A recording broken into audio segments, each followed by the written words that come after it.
Welcome back, my sketchy little crime critters. Sweet Tea and Crime has another interesting case for you today. But let's chit chat first. Y'all, Christmas is like in a week, essentially. A week and a few days at this point, which is insane. And this year has freaking flown by. I swear, it feels like we just celebrated the new year. I remember when I was a kid and feeling like the years would just drag on forever. Now it's like I sneezed and it's the damn end of the year. Don't like that. Y'all better not have waited until now to finish Christmas shopping. I went to get groceries the other day and every store was packed out. I already have social anxiety, but Lord have mercy. These days make me want to just cower in the house and never step foot in public again. Hey, did y'all know that serial murders are actually pretty rare, accounting for less than 1% of all murders in the United States? Or did you know that research indicates that serial killers are generally made and not born? Granted, it's typically combined with genetic predispositions like, empathy, the lack of empathy in the orbital cortex of the brain. I find those little tidbits interesting. Let me know if y'all want to continue with the little facts and stuff in the beginning or not. You can always email me. You know what it is, sweetteaandcrime1@gmail.com.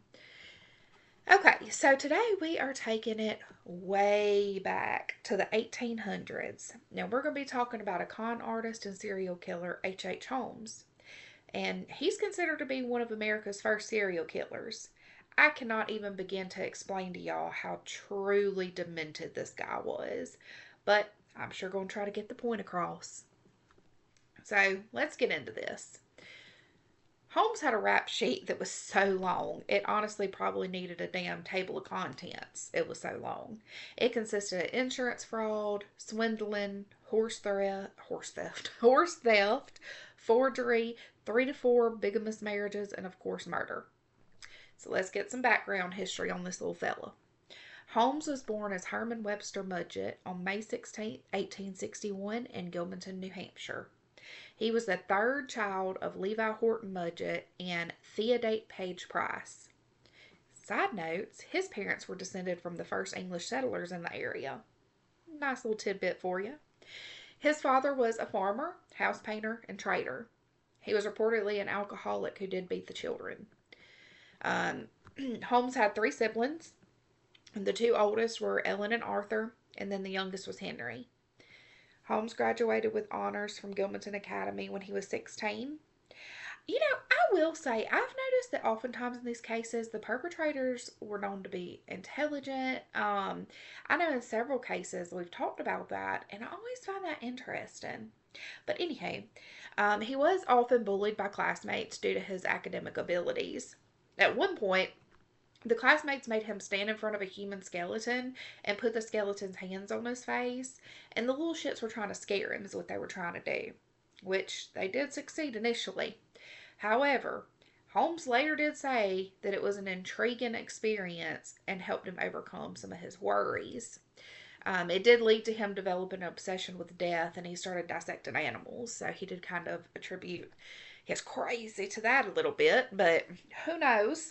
Holmes graduated from University of Michigan's Department of Medicine and Surgery in 1884, even though he did suffer academically while he was there during that time. While he was enrolled there, he worked at the anatomy lab under Professor William James Herdman, then the chief anatomy instructor. It is believed that the two helped facilitate the body snatching of the medical cadavers for Holmes. And we'll get into that a little bit later. In much later years, when Holmes was suspected of murder and claimed to be nothing, he just claimed to be like an insurance fraudster. He did admit to using cadavers to defraud life insurance companies several times in college. Just a little side note for you. In August of 1886, Holmes moved to Chicago, which was when he started going by H. Holmes and dropped his other name. Not long after he moved there, Dr. Elizabeth Holton, the owner of a drugstore, did give him a job, and Holmes did eventually purchase the store. He ended up, Holmes purchased a lot across the street, and the construction began in 1887 for a two-story mixed-use building. It had apartments on the second floor and retail spaces, including a new drugstore on the first floor. He refused to pay the architects or the steel company, so Aetna Iron and Steel did take him to court in 1888. In 1892, he added a third floor. He told his investors and suppliers that he intended to use it as a hotel during the upcoming World's Columbian Exposition. There is some speculation that Holmes built the hotel to lure in tourists visiting the exposition in order to kill them and sell their skeletons to nearby medical schools. Now, again, that's just some speculation. However, there was no evidence that Holmes ever murdered exposition goers or that they were on the premises, like that he killed them on the premises. The Yellow Press called the building Holmes built the murder castle and claimed that the building contained secret torture chambers, trapdoors, gas chambers, and basement crematorium. However, wasn't true. Holmes' hotel was later gutted by a fire started by an arsonist shortly after his arrest. It was later rebuilt and used as a post office until 1938, and we'll touch on that later toward the end as well. Besides the murder castles, Holmes also owned a one-story factory, which he claimed he used it for glass bending. We don't know if the factory furnace was actually used for the glass bending, but it was speculated to have been used to destroy evidence of his crimes. We'll get into that as well. So we're going to start out getting into the nitty-gritty with some presumed murders first. So there was Julia Smythe, age 31, the wife of Dr. Lawrence Connor, who had moved into the building and started working at the pharmacy's jewelry counter. Julia just so happened to be Holmes's mistress. Dr. Connor did find out about his wife's affair with Holmes, and so he quit his job and left Julia and their 5-year-old daughter, Pearl. Julia got custody of Pearl, and she stayed at the hotel and continued her relationship with Holmes. Julia and Pearl both disappeared on Christmas Eve of 1891. At first, Holmes said that Julia had left to go visit her dying sister, but then he said she was fleeing from her ex-husband. Then the dude changes the story again, saying that Julia had died during an abortion. Even though Holmes had a medical background, it was unlikely that he was experienced in performing abortions. And then he did claim that he poisoned Pearl, the daughter. Later, a partial skeleton, possibly of a child around Pearl's age, was found when excavating Holmes' cellar. We'll talk about that again as well. Pearl's father did end up being a key witness at Holmes' trial in Chicago. So then we have 23-year-old Emmeline Sigrand. Emmeline started working at Holmes' building in May of 1892 and worked there for 6 months. Supposedly, Holmes hired Emmeline as a secretary due to her connection to the doctor who had peddled a vaccine that allegedly cured alcoholism. We're not going to get too deep into that, though. Emmeline was last seen in December of 1892. Everyone who saw her in the weeks before she disappeared did note that she appeared to have lost interest in Holmes. When she disappeared, her parents were told that she had left to marry a man named Robert Phelps. Authorities did speculate that she had been pregnant by Holmes and maybe, he had performed another botched abortion and tried to cover it up. That's just a speculation on the authorities' end, though. Her empty luggage was sent back to her mother in Anderson, Indiana. Her skeleton was later found by police at the home of a Chicago physician with the help of M.G. Chappell, who admitted to having helped Holmes with 3 skeletons. So then we have Wilmina Williams, who went by Minnie, a 24-year-old one-time actress who had moved to Chicago in early 1893. It is believed that Holmes met her in Boston several years earlier while he was then going by an alias Harry Gordon, but Holmes claimed to have met her in an employment office, if I can spit my dang words out. Holmes offered her a job as a stenographer at his hotel. He managed to persuade Minnie to transfer the deed of her property in Fort Worth, Texas, to a man named Alexander Bond, which is another one of Holmes's aliases. In April of 1893, Minnie transferred the deed, and Holmes was the notary. So he notarized the deed and the paperwork. Then Holmes turned around later and signed that deed over to Patzel using an alias Benton L. Lyman. I'm sorry, Benton T. Lyman.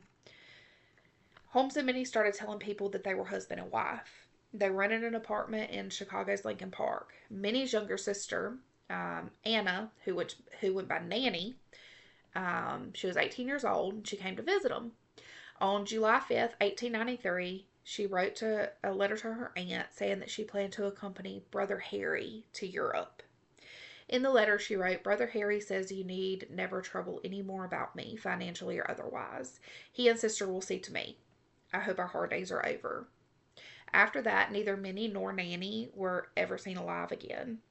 And to add the icing to the cake, Holmes and Minnie's name, Holmes used Minnie's name in future scams. So he was running scams in Minnie's name after she was deceased or missing. He's just a real piece of work, honestly. So there are some other suspected victims as well. We're going to chat about those for a second. I'm going to try to keep it in chronological order, so stay with me, y'all. John D. Bruel, and I hope that I'm saying that correct, was a 60-year-old creditor of Holmes. 68-year-old creditor of Holmes. He died of apoplexy, which is a sudden severe stroke from bleeding in the brain. And he did die in the Castle drugstore. And I'm putting Castle in quotations because that's just what they called it. A witness said that he collapsed and died shortly after Holmes poured a black liquid down his throat. There was no suspicion of foul play at the time. However, in 1895, it was determined that Dubreuil's life had been insured and that Holmes would be the one to profit from his death. Shocker. Aren't we just shocked by that? Emily Van Tassel worked at Holmes's drugstore. She disappeared in 1891. Holmes did speak of her in his confession, but didn't give specifics of anything. In 1897, Emily's name was put on a list of suspected victims. Her mother also believed that she was a possible victim. Dr. Rustler, who had an office in the castle, went missing in 1892. Holmes did mention killing Rustler in his confession. Kit Kelly, a stenographer for Holmes, also went missing in 1892.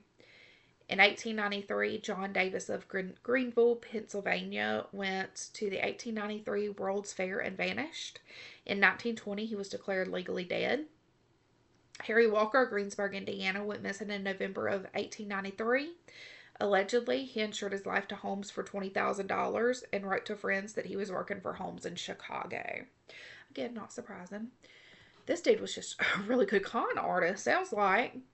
In June of 1894, Holmes and Patzel took George Thomas out to a Mississippi swamp on the Tombigbee River and killed him and then disposed of his body. After receiving a telegram from Holmes to come to Chicago in July of 1894, Milford Cole of Baltimore suddenly disappeared. Lucy Burbank was her bank book was found with human hair in the chimney at the castle in 1895. Holmes allegedly killed 2 people in Lake County, Illinois in the 1890s. Their deaths were confirmed in 1919 when the remains of an unknown man and woman were found on a farm. Keep in mind, this was 23 years after Holmes's execution. So, he did confess to some murders. However, out of 27 that he confessed to, only 8 are confirmed, and 1 other is classified as probable. So let's get into these a little bit. Dr. Robert Leacock. Robert was allegedly murdered by Holmes in 1886 for insurance money. However, Leacock actually died of natural causes on October 5th, 1889 in Canada. Rogers of Morgantown, West Virginia, was allegedly killed by Holmes in 1888, but was later found to be alive. Lizzie, a worker at the Castle restaurant, was allegedly smothered in the vault. This one is unconfirmed. A banker from northern Wisconsin was allegedly murdered by Holmes in 1891 with the help from an accomplice. No evidence supported the claim, and there were no disappearances in that area of anyone who matched the description. Of course, Julia, her unborn child, and Pearl were murdered on Christmas 1891. This was confirmed. Virginia Anna Betts, who died suddenly in her home, which was 1 block from the Holmes Castle on February 8th, 82. I'm sorry, of 1892. Holmes claimed to have poisoned her. Authorities say that this is highly probable. We already know of Emmeline, who was murdered in 1892. This one is confirmed. Sarah Cook and her unborn child, along with Cook's niece, Miss Mary, were allegedly smothered in the vault. These were unconfirmed. Rosine Van Jason, referred to in other sources as Anna Van Tassad, actually ended up being Emily Van Tassel, who we know was killed in 1892. This one is confirmed. I don't know, like, why do so many people in this dang case have multiple aliases? They're just making up names. Lord of mercy. Robert Latimer, a janitor at the castle who knew of Holmes's insurance scams, was allegedly starved and killed. Some sources reported that authorities had encountered someone else with the same name who worked as a flagman at a nearby railroad crossing. Holmes included him among those still living in his own story. So this claim is unconfirmed and also confusing. Eva Gertrude Connor of Muscatine, Iowa, died July 18th of 82. I'm sorry, of 1892. If y'all are wondering why my dates are getting jumbled, it's because I'm insane, and I kept putting 1982 instead of 1892 because apparently I'm switching all these numbers in my brain. I guess because 1982 sounds more realistic than the 1800s. I don't know. Hang with me. She was the sister-in-law of Julia Connor and worked for Holmes for only 3 weeks before leaving for home, where she died 7 weeks later of a heart condition. Authorities say murder was unlikely due to the timing. In 1892, Kate Durkee of Omaha was allegedly killed by Holmes. However, she turned up later alive. My thing is, why is he lying about killing some of these people who are very much alive? I wonder if it's like to cause doubt that he killed any of them. Who the heck knows? The dude got problems, okay? As we know. An owner of a glass factory bought by Holmes by the name L. Warner was allegedly burned alive by Holmes in the basement. Yet again, he turned up alive later on. Crazy. An unnamed wealthy lady was allegedly killed in late 1893. She was a tenant of Holmes at the castle and was supposedly killed by Holmes and an accomplice, so Holmes could gain control over the accomplice, who lived with the woman. There wasn't enough information to confirm or deny it, though, but there was a remote possibility that the victim was Minnie Williams and the accomplice was Benjamin Patzel. Nothing was ever proven on that one. In his confession regarding Minnie and Nanny Williams, Holmes claimed he killed Minnie in Moments, Illinois, poisoning and burying her there. When the castle was investigated, burned clothing believed to belong to Minnie was found. The remains found in Lake County in 1919 may have belonged to Nanny Williams and John Davis. Remember, John Davis is the guy who went to the World's Fair and vanished? Okay. An unnamed victim who was a tenant of Holmes was allegedly killed during the Chicago Exposition, May to October of 1893. The World's Columbian Exposition closed October 30th of 1893, providing a timeline for that story. Although Holmes provided additional details on how to find the man's name, no such victim was ever identified and his body was not ever found. Baldwin Hanscom Williams, brother of Minnie and Nanny Williams, was allegedly murdered by Holmes in 1894. The remains it was unconfirmed. Charles Milford Cole vanished in 1894, and that one is confirmed. So let me give y'all some background on Patzel that we keep talking about. So Holmes met and became close friends with 38-year-old Benjamin Freelon Patzel while working in the Chemical Bank building on Dearborn Street. Patzel was a carpenter who had a criminal past. He had invented a coal bin and was showing it at that building. Holmes used Patzel in several of his criminal schemes. A district attorney later described Patzel as Holmes's tool, his creature. I felt like that was an interesting little tidbit.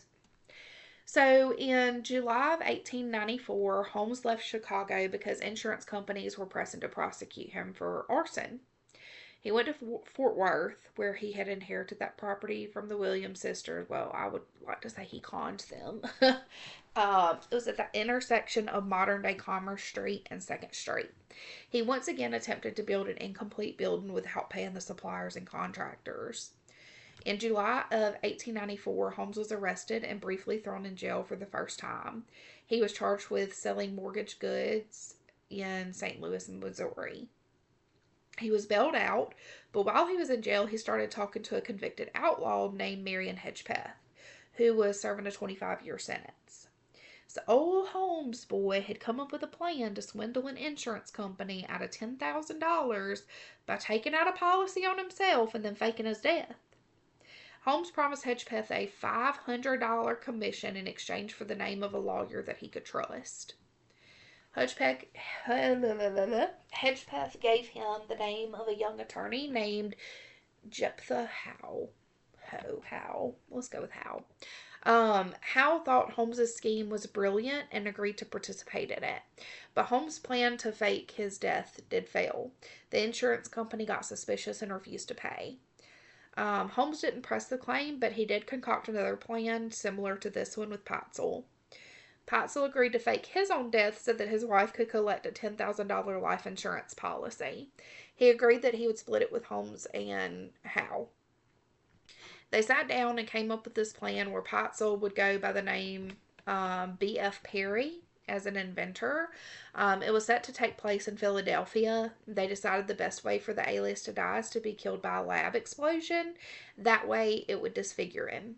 And then Holmes did agree to find a cadaver to play the role.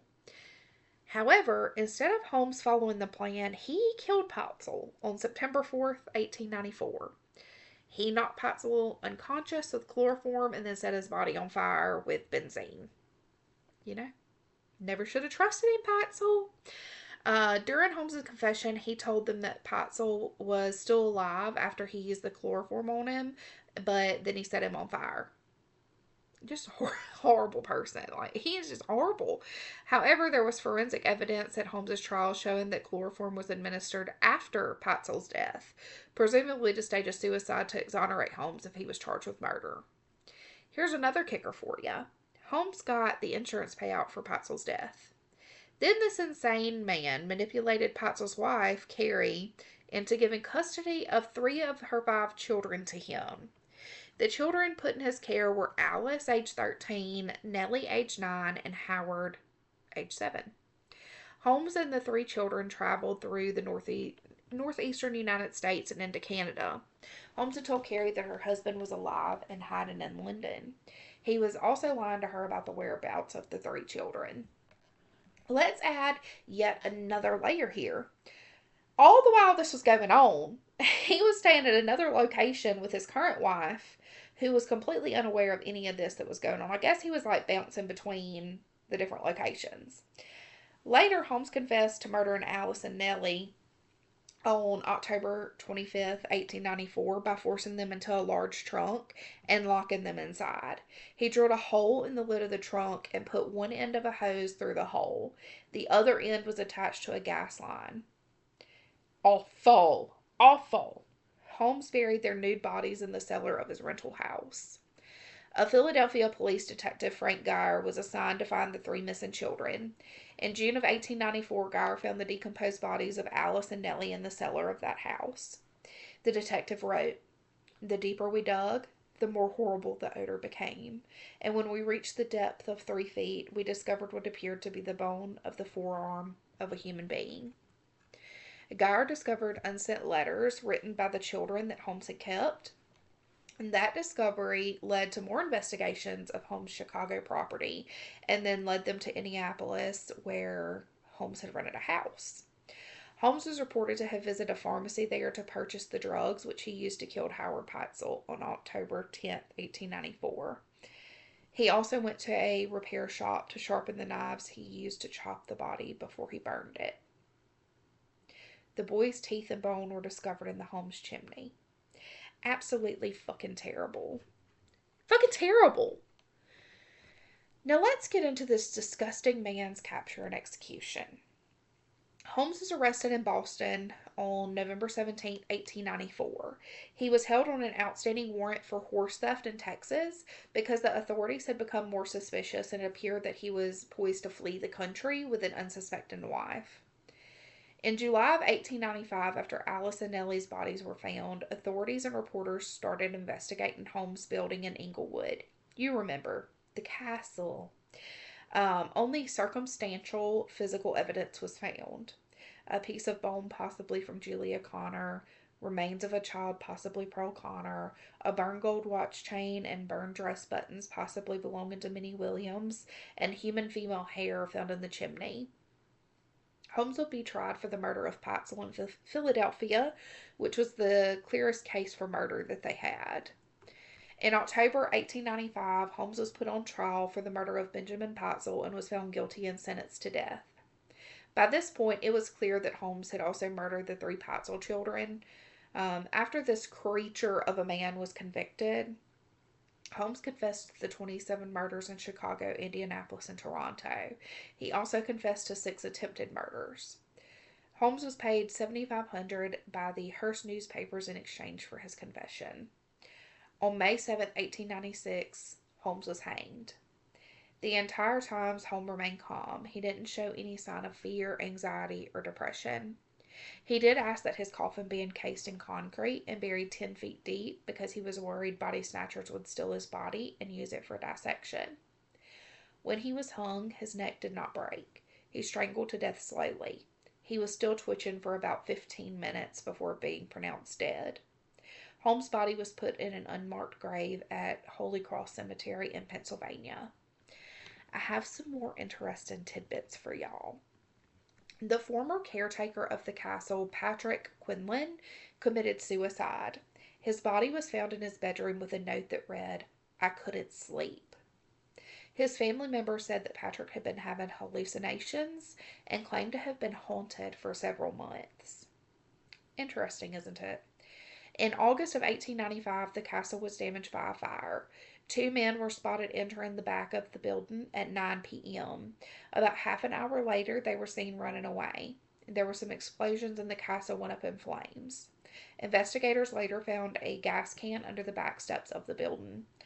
The building the building did mostly survive the fire and was still used until 1938, which is when it was torn down. There had been a lot of allegations that Holmes had escaped execution. So in 2017, now keep in mind, 2017, that wasn't that long ago, okay? His body was exhumed and tested by the University of Pennsylvania Museum of Archaeology and Anthropology. Since his coffin was in concrete, his body had not decomposed normally. His clothes were preserved and his mustache was even still intact. But the body was identified to be Holmes by his teeth. He was reburied when they were done. Wouldn't that have been some shit if they would have dug him up and it wasn't and it wasn't him? It's not funny, but God, wouldn't that have been crazy? I'm so glad it was though, because that means he got what he deserved. That was one sick and disturbed man. Just all around a shitbag of a human. Well, ladies and gentlemen, that's all I have for you tonight. I'll talk to y'all next week before Christmas. We're getting close. I'm your host, Josie. Remember to drop me a comment, subscribe or follow, or email me at sweetteaandcrime1@gmail.com. Toodaloo.